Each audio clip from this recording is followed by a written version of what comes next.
have a confession to make. I've been giving so much attention to the large bikes like the Varg and modified Ultra Bs. I haven't ridden a small electric motorcycle in over a year. So what do you think about that? I don't know, Brian. How does that make you feel? I feel like I've lost my way.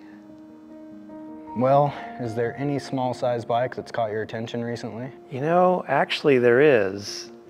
That Ventus One, I never got to ride that bike. And now that I think about it, even with all the new bikes that are about to hit the market, that bike at 28 kilowatts still is the power king. That sounds kind of fun.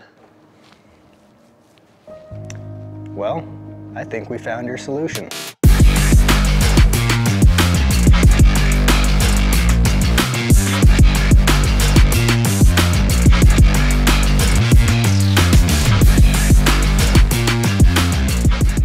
Ah, there she is. Ah, look at this bike. It's so awesome.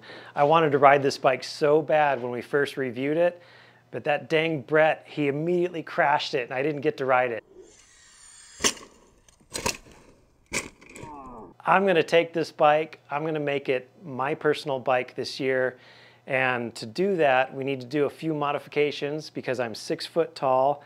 I'm about 190 pounds without clothes and over 200 with gear on, so I'm a bit of a heavier rider as well. And with my moto background, I'm capable of riding pretty dang fast. On top of that, I'm getting a little bit older, so I hate to crash. So I need to make this bike safe and fun and keep it fast. Let's talk about the budget on this build. So obviously we've built a lot of very expensive bikes.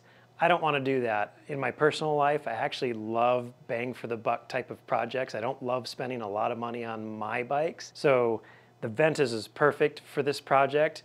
Even though it starts at a higher price point, let's put this into perspective. A battery, a motor, and a controller added to any other bike to get 28 kilowatts already puts you above $10,000. By starting at the Ventus, and filling in some gaps and some weak points to get it to where I want, we're gonna keep this under 10,000. So what are we gonna do to this bike? So let's start with the wheels. It already has an 18 in the rear, it's got a 19 in the front, so I could swap out the rear for a 16 and do 16-19, or I can leave the 18, put a better tire on it, and do a 21 up front. I'm gonna go with 18-21 because I am taller and I wanna open up my cockpit, and by lifting the bike up with bigger wheels, I can install some drop peg brackets. That's gonna open up the peg to handlebar and the peg to the seat dimensions to make me more comfortable on the bike. So what do we have to do to control 28 kilowatts of power? So first and most obvious thing, we've got to replace the belt with a chain drive. We actually have already broken the belt on this bike while racing it. Not surprised at all that that happened with that much power. We also have to be able to stop the bike. So we're gonna ditch the brakes on here and we're gonna put some very powerful DOT fluid formula brakes on here. Those things are gonna be like motorcycle brakes. We're also going to add some thicker rotors and larger rotors to go with those brakes. So we are gonna splurge a little bit on this build. I'm gonna do an EXT Arma rear shock. That is a premium shock, but it's also a shock I really love. So for me personally, I put suspension on everything. I custom tune suspension on almost all of my bikes. We're doing an EXT Arma on the rear. So in the front, it already has a really great gravity fast ace fork. This is a really good upgraded fork. We love the fast ace. It's super strong. It's a great fork. We tune hundreds of these forks. I am going to change one thing about the fork. It has a 50-pound spring in it right now. While Nate really liked this fork trail riding the bike, he is a lot lighter than I am.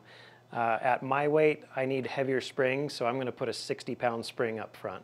And lastly, to fit that 21-inch wheel up front with this fast ace fork, we're going to install one of the Charge Cycle Works 1-inch drop crowns to free up a little bit extra room for that 21-inch wheel. Oh, sorry. That's embarrassing. Hold on a second. Hey, what's up? You serious? I'm filming a video right now. All right, I'll be right there. Sorry guys, there's something going on with our website. They need my help. I got a jet. Brett, you okay to finish this up? Really, dude? That's a lot of work you just talked about. Yeah, sorry, man. Hopefully it won't take too long. You got this, man. Oh man, that was a lot of stuff to do. I should have taken better notes. Well, it's on him if it doesn't get done right. Let's get into it.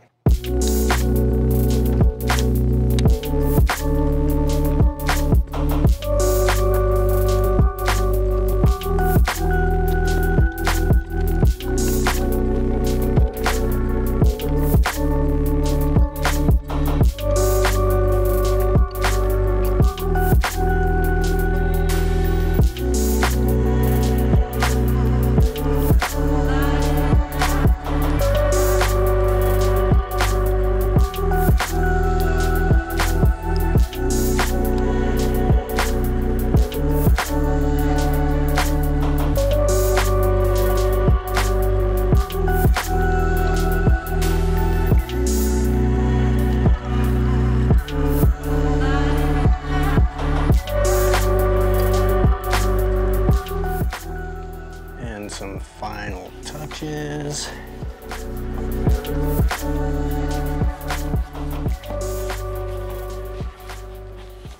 Dang, this thing turned out pretty good. You know, Brian was on to something, but at the end of the day, I'm the one that was wrenching on it. He's still not back, so I think it's time to load it up, take it out to ride before he gets the chance to. You know, I think Brian made the right choice building out this bike. Cool platform. It really feels great out here. I am hearing a little bit of battery rattle though, but if I put some foam in there, that would go away.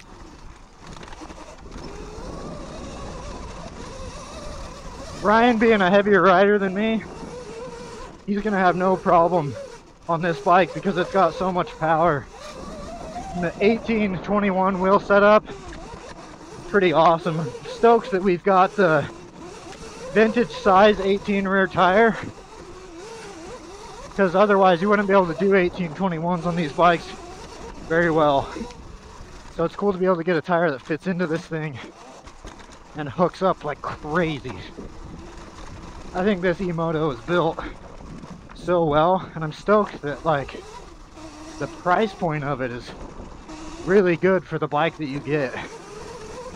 Like, now sure, it's not as good as my fully modified EBMX powertrain insane light B, but that light B is like, it's upwards of $20,000 with all of the development and parts that went into it.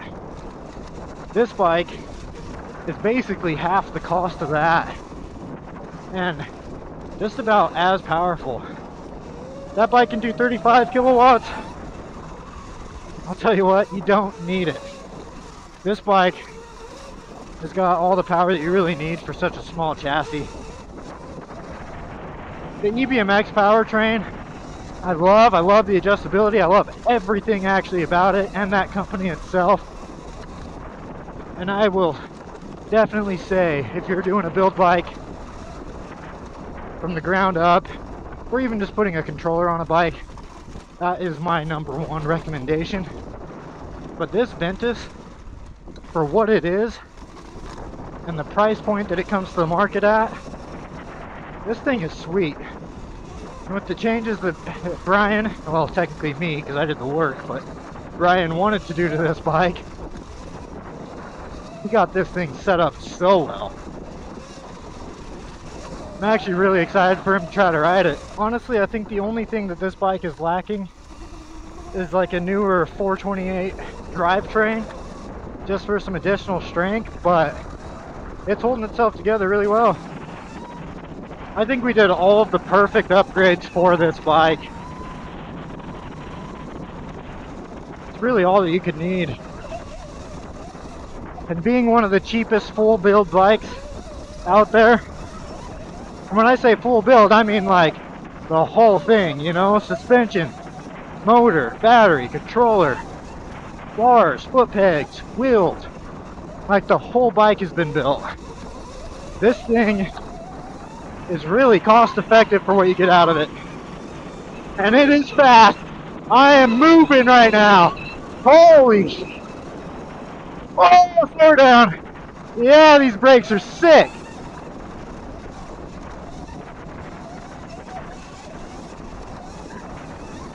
This thing is so fast. I actually really like the suspension on it. The gravity fork feels good on this bike. And of course it's got an EXT on the back. Doesn't get better than that right now. Yo! Oh, this thing moves! Slow down. Yeah! Oh, this bike rips, dude. Yeah, okay. I'll give it to you, Brian. This bike's cool. This is fun.